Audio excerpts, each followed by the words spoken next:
الرحمن الرحیم الحمد للہ وحدہ والصلاۃ علی من لا نبی بعد۔ کولوس اور اسرائیل کی لڑائی کے متعلق محاسمت۔ واقعی رحمہ اللہ کہتے ہیں کہ آپ کے اس کلام کو ان میں سے کوئی سمجھاتا اور کوئی نہ سمجھاتا کہ اسرائیل کولوس بن حنہ کے پاس جا کے کہنے لگا، کیا بادشاہ نے تجھے سپہ سالار لشکر نہیں بنایا؟ کیا عربوں سے لڑنے کے لیے نہیں بھیجا تھا؟ رعایا کی حفاظت اور شہر کی صیانت اس وقت تیرے ذمے ہے۔ کولوس نے کہا، میرے سے اس بات کا تو زیادہ مستحق ہے، کیونکہ شہر کا پہلا حاکم تو ہی ہے۔ تجھے اس بات کا زعم ہے کہ میں بادشاہ ہرقل کے حکم کے بغیر یہاں سے نہیں نکل سکتا، مگر اب عربوں کے مقابلے کے لیے کیوں تیار نہیں ہوتا؟ اس نے جواب دیا کہ میرے اور تیرے درمیان یہ معاہدہ اور شرط ہو چکی ہے کہ ایک روز تو مقابلے کے لیے نکلے اور ایک روز میں جاؤں۔ آج تو لڑائی میں جا کر نبرد آزمائی کر، میں کل کر لوں گا۔ کولوس نے کہا، میں پہلے کہہ چکا ہوں کہ اس شہر میں مجھ سے پہلے تو آیا ہے، اس لیے پہلے لڑائی میں بھی تو ہی جائے گا۔ میں کل کی لڑائی میں حصہ لے لوں گا۔ آخر اس بات میں محاسمت بڑھ گئی، تو میں ہونے لگی۔ گفتگو نے طول کھینچا۔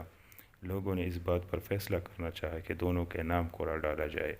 جس کا نام قرعہ میں نکلے، آج مسلمانوں کے مقابلے کو وہی شخص نکلے گا۔ مگر کولوس نے کہا، نہیں، بلکہ بہتر یہ ہے کہ متفقہ طور پر حملہ کرے تاکہ ہماری ہیبت قائم رہے اور آپس میں تفریق نہ کرے۔ اسرائیل نے کہا، مجھے اس سے کچھ مطلب نہیں، جس طرح چاہو کرو۔ کہتے ہیں کہ کولوس کو اس بات کا اندیشہ لاحق ہوا کہ اگر بادشاہ کو ان معاملات کی خبر پہنچ گئی تو اپنی مصاحبت سے علیحدہ کر کے قتل کا حکم دے دے گا، اس لیے قرعہ اندازی پر راضی ہو گیا۔ قرعہ میں کولوس کا نام نکلا۔ اسرائیل نے کہا، میدان میں جیسا کہ سپہ سالار افواج اسلامیہ نے شجاعت دکھلائی ہے، تو بھی اس طرح دکھلا۔ جس وقت میں مقابلے کو نکلوں گا، اس وقت دونوں فریق یہ دیکھ لیں گے کہ ہم دونوں میں سے کون سا زیادہ شہسوار اور بہادر ہے۔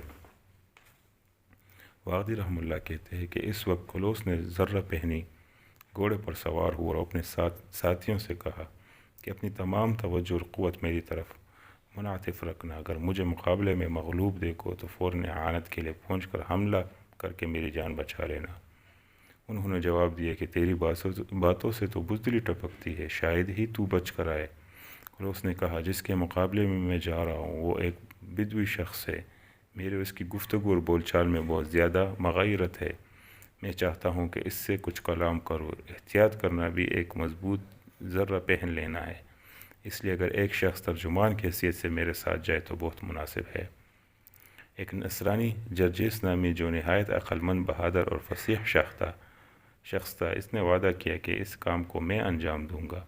اس کے ساتھ ہوا۔ کولوس نے راستے میں اس سے مخاطب کر کے کہا، حریف عرب میں نہایت ہی جرری اور بہادر سپہ سالار ہے۔ اگر جنگ میں تو مجھے عاجز اور مغلوب دیکھے تو میری مدد کرنا، میں اس کے صلے میں تجھے اپنا مصاحب اور وزیر بنا لوں گا، مگر میرا یہ راز کسی پر ظاہر نہ ہو۔ میں لڑائی میں کسی قدر دیر لگا کر مکر و فریب سے واپس چلا آؤں گا۔ کل جس وقت اس کے مقابلے کے لیے اسرائیل نکلے گا تو یقیناً قتل ہوگا، اور اس کی طرف سے مجھے اس وقت اطمینان کا سانس نصیب ہوگا۔ جرجیس نے کہا، میں فن حرب سے بالکل ناواقف ہوں، البتہ بات چیت اور گفتگو سے مدد دے سکتا ہوں، سو میں حتی المقدور جہاں تک ممکن ہوگا فریب دہی میں کوتاہی نہیں کروں گا۔ اگر تجھے یہ بات منظور نہیں ہے تو اس پر خوب غور و فکر کر کے مجھے جواب دے۔ اس نے کہا، افسوس، تیری خواہش ہے کہ مجھے دشمن کے حوالے کر دے۔ جرجیس نے کہا، اور تیرا یہ منشا ہے کہ اپنی آئی میں مجھے بین چڑھا دے۔ بھلا تو ہی انصاف کر، اگر میں مارا گیا تو تیرا انعام و کرام، عطا و بخش میرے کس کام آئے گا؟ کولوس یہ سن کر خاموش ہو گیا اور آگے بڑھا، یہاں تک کہ حضرت خالد بن ولید رضی اللہ عنہ کے قریب پہنچ گیا۔